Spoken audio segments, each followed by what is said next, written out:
السلام علیکم، میں ہوں تہمین عاشق۔ ایک پولیس آفیسر کی بیٹی جو اپنے شوہر کو ملنے کے لیے سعودی عرب جاتی ہے، کیونکہ شوہر اس کا وہاں پر کام کرتا ہے اور وہی رہتا ہے۔ جب بیوی اپنے شوہر کو مل کر واپس آتی ہے تو اگلے دن بیوی کی لاش کے ٹکڑے گندے نالے سے ملتے ہیں۔ پتہ چلتا ہے کہ یہ بیوی خاتون 7 ماہ کی حاملہ ہے، پریگننٹ تھی۔ مطلب یہ سنگل مرڈر نہیں ہوا، یہ ڈبل مرڈر ہو گیا۔ قانون میں ایسا ہی کہا جاتا ہے۔ اس کو قتل کرنے والا شخص کون ہو سکتا ہے؟ میاں بیوی کی تو محبت ہی بہت زیادہ ہے۔ سعودی عرب سے آتے ہی یہ حاملہ خاتون کو ٹکڑے کر کے قتل کرنا اور پھر اس کو غائب کرنا ایک بہت بڑا معاملہ ہے جس کو ٹریس کرنا بہت ضروری ہے۔ اب مقتولہ جو ہے جس کو ٹکڑے کیے گئے ہیں، اس کے جو والد ہیں وہ پولیس میں ہیں۔ وہ کس ڈیزگنیشن پر ہیں میں آگے چل کر بتاتی ہوں۔ کسی دشمنی کی سزا تو نہیں اس لڑکی نے کاٹی اور ملزمان اس میں گرفتار کر لیے گئے ہیں۔ ڈیٹیلز کی طرف آتے ہیں۔ سیالکوٹ کا علاقہ ہے ایک بڑا مشہور جس کا نام ہے ڈسکا۔ ڈسکا کے اندر ایک گاؤں ہے جس کا نام ہے کوٹلی مرلا گاؤں۔ اب زارا اس پورے کیس میں مین کردار ہے جس کو قتل کیا گیا ہے۔ زارا کے جو شوہر ہیں جو سعودی عرب میں رہتے ہیں ان کا نام ہے قدیر۔ 2020 میں ان دونوں کی شادی ہوئی تھی، یعنی آج سے 4 سال پہلے، اور شادی کے بعد یہ بہت اچھے انداز میں بہت پیار محبت کے ساتھ آپس میں رہتے تھے اور بڑا آئیڈیل سا ایک کپل تھا۔ لوگ کہتے تھے کہ دیکھیں ان کی کبھی جھگڑا نہیں ہوا، کتنی اچھی طرح سے یہ رہتے ہیں۔ زارا اور قدیر کا ایک بڑا پیارا سا بیٹا ہے۔ اس بچے کا نام ہے شافع اور اس بچے کی عمر ہے 2.5 سال، یعنی 2.5۔ زارا کے جو پیرنٹس ہیں وہ گجرانوالہ کے رہائشی ہیں۔ زارا کی گرومنگ ساری گجرانوالہ میں ہوئی، اسکولنگ وہاں سے ہوئی اور یہ رخصت ہو کے آ گئی سیالکوٹ کے علاقے ڈسکا میں۔ زارا کے جو والد صاحب ہیں، میں نے آپ کو آغاز میں بتایا کہ یہ پولیس آفیسر ہیں۔ ڈیزگنیشن ان کا ہے کہ یہ ASI ہیں۔ نام ہے ان کا شبیر احمد اور ایکسپیرینسڈ بھی ہیں۔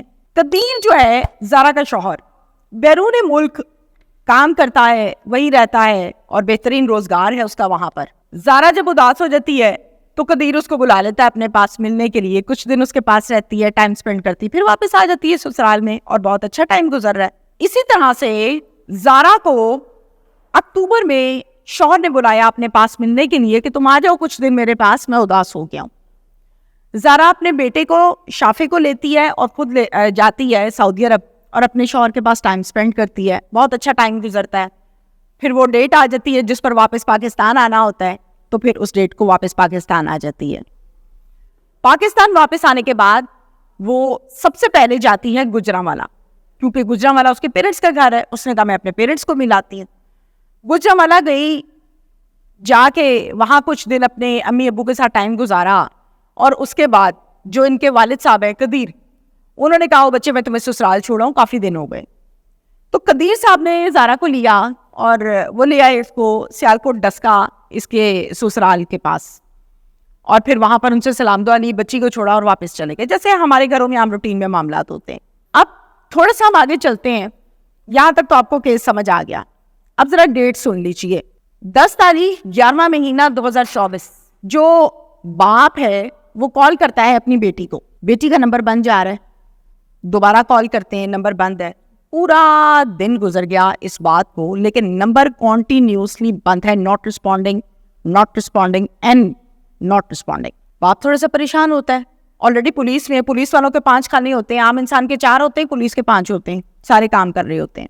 کال لگاتار نہیں مل رہی تو ان کو کچھ ذہن میں ان کے آتا ہے کہ معاملہ کیا ہے یار، کال کیوں نہیں مل رہی، ایسے تو کبھی ہوا نہیں ہے، پریشان ہو جاتے ہیں۔ ساس کو کال کرتے ہیں جن کا نام یاسمین ہے، کال کر کے کہتے ہیں کہ زارا کدھر ہے بھائی، زارا فون نہیں اٹھا رہی ہے، اس کو کال نہیں جا رہی ہے، تو میری اس سے بات کروائیں۔ ساس بڑی ہوشیاری کے ساتھ کہتی ہے کہ وہ باہر گئی ہوئی ہے، جب وہ واپس آئے گی میں آپ کی بات کروا دوں گی۔ باپ انتظار کرتا ہے، گھنٹہ 2 3 4 گھنٹوں گزر گئے، ساس نے بات ہی نہیں کرائی۔ اب باپ اور پریشان ہو گیا کہ یہ معاملہ کیا ہے بھائی، نہ میری بات ہو رہی ہے، نہ رابطہ ہو رہا ہے، نہ یہ لوگ بات کرا رہے ہیں۔ اگلے دن اٹھتا ہے صبح شبیر، سیدھا آ جاتے ہیں ڈسکا میں، آ کے سیدھا گھر کے اندر جاتے ہیں، کمرہ چیک کرتے ہیں، بیٹی کمرے میں موجود نہیں ہے، کمرہ ویسے ہی ایز اٹ از ہے، بیٹی موجود نہیں ہے۔ ساس کے کمرے میں جاتے ہیں، جا کے کہتے ہیں کہ میری بیٹی کہاں ہے۔ ساس کہتی ہے کہ زارا تو ہمیں یہ بتا کر گئی ہے کہ میں گجرانوالہ جا رہی ہوں امی ابو کے پاس اور ان سے مل کر میں واپس آ جاؤں گی، میں اداس ہوئی ہوئی ہوں۔ باپ کہتا ہے 4 سال شادی کو ہو گئے, سنگل ٹائم بھی وہ اکیلی کبھی ڈسکا سے گجرانوالہ نہیں آئی, تو اب کیسے آ سکتی ہے؟ جو حقیقت ہے مجھے وہ بتا دیں تاکہ مجھے سمجھ آ جائے کہ معاملہ کیا ہے. اور گڑبڑ ضرور ہے, میرا دماغ کہہ رہا ہے, میری چھٹی اس بول رہی ہے. ساس کہتی ہے اس کے علاوہ ہمیں کچھ نہیں پتا, وہ ہمیں جاتے ہوئے یہ بتا کہ یہاں سے چلے گئی ہے, ہمارا سر نہ کھاؤ.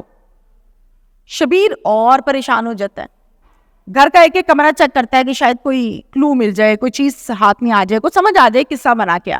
تیسرے کمرے میں جاتا ہے تو دیکھتا ہے کہ شافع, زارا کا بیٹا 2.5 سال کا, کمرے میں بیٹھا کھلونوں سے کھیل رہا ہے. جب شافع کو دیکھتا ہے تو ظاہر ہے بچے کے پاس جاتا ہے. اب 2.5 سال کا بچہ آپ کو نہیں بتا سکتا کہ ماما کدھر ہے اور کدھر نہیں ہے. واپس آ جاتا ہے ساس کے پاس کہ شافع تو گھر پر ہے, تو زارا گھر پر کیوں نہیں ہے؟ اور اگر زارا نے گجرانوالہ ہمیں ملنے آنا تھا, چلو مان لیا انہونی ہو گئی, تو شافع کو لے کر آتی. وہ شافع کو چھوڑ کے کہیں نہیں جاتی ہے, وہ تو سعودی عرب جائے تو شافع کو لے کر جاتی ہے, تو یہ تو پھر گجرانوالہ ہے. ساس کہتی ہے بھائی ہمیں تنگ نہ کرو, ہمیں نہیں پتا, وہ ہمیں جو بتا کے گئی ہے میں نے آپ کو بتا دیا, اس سے آگے میں کچھ نہیں جانتی. ان کے قریب بالکل لگتا ہے پولیس اسٹیشن موترا جو کہ سیالکوٹ میں ہے. سیدھا ادھر جاتا ہے شبیر باپ, جا کے ایس ایچ او کو بتاتے ہیں ساری بات اور ایک ایف آئی آر درج کرواتے ہیں. یہ ایف آئی آر ہوتی ہے زارا کے اغوا کی ایف آئی آر, جس میں جو ملزمان ہیں ذرا وہ بھی سن لیجئے. یاسمین ہے ساس کا نام, صبا ہے نند کا نام, اس کے بعد ہم آ جاتے ہیں قاسم ہے نندوئی کا نام, پھر ایک عبداللہ ہے جو ان کا رشتہ دار ہے, اور ایک سگرا ہے جو ان کی رشتہ دار ہے. ٹوٹل 5 لوگ. یہ ایف آئی آر درج ہو گئی نومینیٹڈ. پولیس نے ایف آئی آر درج ہوتے ہی, چونکہ شبیر جو ہے وہ آلریڈی پولیس میں تھا, ظاہر ہے عمر رسیدہ انسان ہے, پھر آپ کی ہیلو ہائی بھی ہوتی ہے, تو پولیس بڑا بھرپور ساتھ دیتی ہے. پولیس کہتی ہے چلے جی بس آج سے ہی کام شروع کرے, پوچھ گچھ تفتیش شروع. سیدھا ان کے گھر جاتی ہے, ساس کو اور نند کو سوال کرتی ہے پولیس کہ ہاں جی سچ بتا دیں ہمیں, سچ کیا ہے, زارا کدھر ہے؟ ساس کہتی ہے کہ ہمیں نہیں پتا زارا کدھر ہے, زارا جاتے ہوئے ہمیں یہ بتا کر گئی تھی کہ میں گجرانوالہ جا رہی ہوں اپنی امی ابو کو ملنے کے لیے. پولیس کہتی ہے بی بی سیدھی طرح دسنا ہے یا تھانے چل کے دسنا ہے؟ یہ جملہ کہنے کی دیر ہے ساس پھٹ پڑی. ساس نے کہا ہم نے زارا کے توبہ استغفار زارا کے ٹکڑے کر کے اس کو بوری میں ڈالا ہے, بند کیا ہے, ڈسکے کا وہ والا گندا نالا جو سب سے بڑا ہے وہاں ہم پھینک آئے. باپ کھڑا ہو کے سن رہے کہ کیا بول رہی ہے میری بچی کے متعلق, حیران اور پریشان ہے. پولیس پکڑتی ہے, لیڈی کانسٹیبلز بھی ساتھ آئی ہوتی ہیں, چونکہ انہوں نے گھر میں جانا ہوتا ہے, کنویں کا پتہ ہوتا ہے. ان کو پکڑتی ہے اور تھانے لے آتی ہے. تھانے لا کے کہتی ہے کہ ہاں بھائی کون سا نالا ہے, ذرا ڈیٹیل بتاؤ. ساس بتاتی ہے کہ یہ نالا ہے اور اس طرح ہے. ڈالے میں ڈالتے ہیں, کہتے ہیں چلو جی نشاندہی کراؤ. اسی نالے پر لے جاتے ہیں, جا کے ایک گرینڈ ریسکیو آپریشن کیا جاتا ہے, نشاندہی کی جاتی ہے, اور وہاں سے لاش کے کچھ ٹکڑے نکال لیے جاتے ہیں, جس کو باپ پہچان لیتا ہے کہ میری بچی زارا کے ہیں. توبہ. اب اس قتل میں مرکزی کردار ہوا ساس اور نند کا, جو کہ اقبال جرم بھی کر رہی ہیں پولیس کے پاس. نشاندہی پر انہوں نے برآمد بھی کروا دیا. باقی کی تفتیش جاری ہے کہ اور اس کیس میں کون کون انوالو ہے, کس کس کا انٹرسٹ ہے, معاملہ کیا ہو سکتا ہے. وجہ اناد ذرا سن لیں. وجہ اناد اس کیس میں جو پولیس نے نکالی, تفتیش کے دوران حقائق نکالے, وہ یہ تھی کہ یہ ساس اپنی بہو سے بہت زیادہ جیلس ہوتی تھی کہ زارا کا شوہر میرا بیٹا زارا کو بہت پیار کرتا ہے, خیال کرتا ہے, کیئرنگ ہے, لونگ ہے, ناز نخرے اٹھاتا ہے, سعودی عرب بھی اس کو بلا لیتا ہے, وہاں بھی یہ رہ کے آتی ہے. تو یہ بات اس کو اچھی نہیں لگتی تھی. اس بات پر ان کے آپس میں مسئلے مسائل شروع ہو گئے تھے, لیکن زارا اور مسئلے مسائل کو ہوا نہیں دیتی تھی, جسٹ اگنور کرتی تھی, لیکن ساس اس بات کو ٹکنے نہیں دیتی تھی. زارا کے خلاف بے شمار مرتبہ ساس نے اپنے بیٹے کے دل میں, دماغ میں نفرت ڈالی, فضولیات, الزامات اور باتیں لگائیں تاکہ اس کو زارا سے نفرت ہو, وہ محبت ان کی کم ہو. لیکن قدرت خدا کی کہ شوہر کی محبت بیوی کے لیے کم نہ ہوئی بلکہ بڑھتی چلی گئی. ساس رہی ناکام, شوہر کی محبت کو کم نہ کر سکی بلکہ مزید بڑھتی چلی گئی. یہ سارے کا سارا وقوعہ ہے جو میں نے آپ کو بتایا, جس کی خبریں بھی چلی. میں نے کہا میں ڈیٹیلز آپ سے شیئر کر لوں. اب میں اس پر اپنی رائے, آپ کو پتہ میں اپنی اوپینین دیتی ہوں ہر کرائم سٹوری کے اینڈ پر.